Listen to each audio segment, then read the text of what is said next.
Hey guys! So today I'm going to show you how to do the collage background as part of your book stack project. Now for this you're going to need glue, preferably a glue stick because it doesn't warp the paper as much. When you use this kind of liquid glue, what tends to happen is the pages will buckle, they'll get a little bit warped, and they'll start to wrinkle a lot. So I don't love using this. I'll show you how to if you do, but I would prefer you use a glue stick if you have it. You're also going to need some scissors. And then to make this background, we're going to use a piece of paper or a couple of sheets of paper. Now, options for paper are easy to find around your house. I'm going to use this old calendar that I have. So there's a lot of nice paper in there that I can use.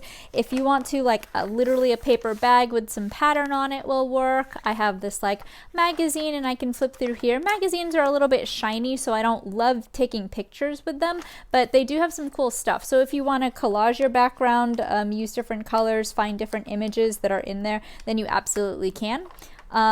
That's one of the options. I'm gonna go with the simplest for us. And the simplest for us today is going to be from here. So I'm just going to take any one of these random sheets of paper. Let's say this one right here. Doesn't matter at all.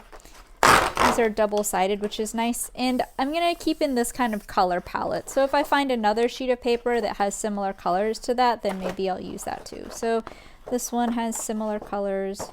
I can take that and replace it.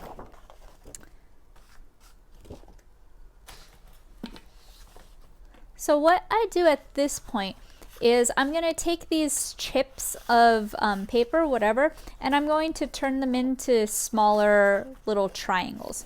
So I'm going to start by cutting my paper into strips. I'm not going to even be that neat about it. So I could be neater and I could like cut all of those, but I'm going to show you that it can be really simple and really easy to do this. So literally just like strips. Some smaller, some bigger. It doesn't need to stay consistent. And then I'm going to take those chips and I'm going to make them into even smaller little pieces. So like rectangles and triangles and all of that. So I'll take a couple at a time, like 3 of them at most.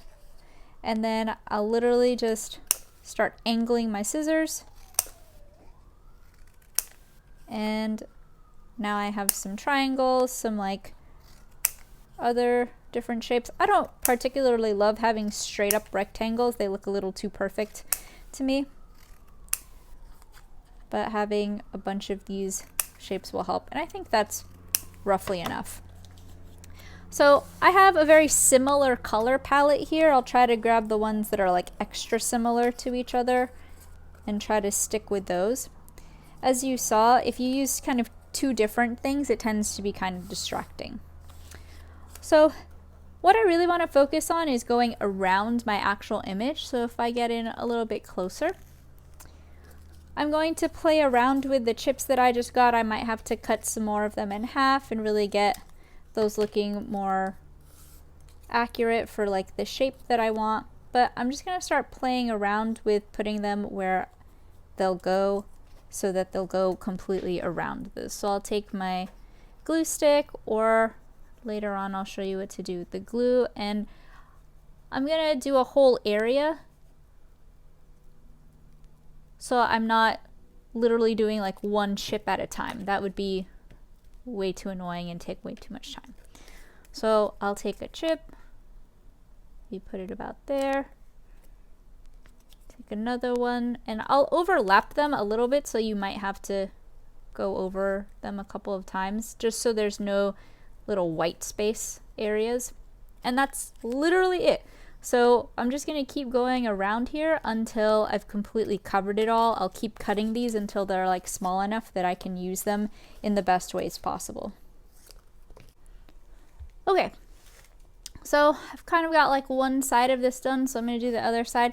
If you are going to be using glue like this, what I'd like you to do is on like a separate kind of chip of paper or something, you're going to take your glue. And the reason that it's buckling is because it gets kind of wet in areas, and so that's what causes the paper to wrinkle a lot. So what I do is I make like a pile of glue. And then with my finger or with something else, I'm going to brush that on really thin instead. I'm going to be careful not to get all over my actual drawing.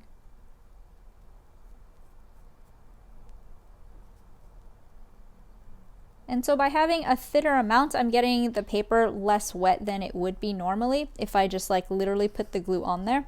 And so that's going to make it a lot easier for my drawing to look really nice and for the paper to remain really pretty still.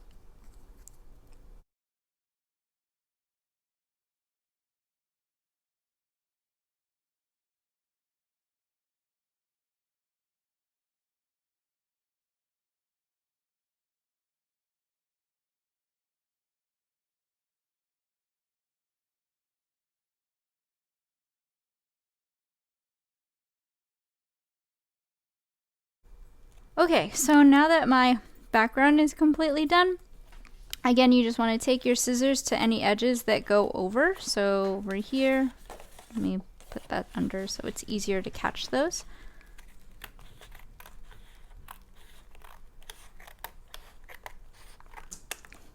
I'll clean up that edge, and now I have a nice background for my project.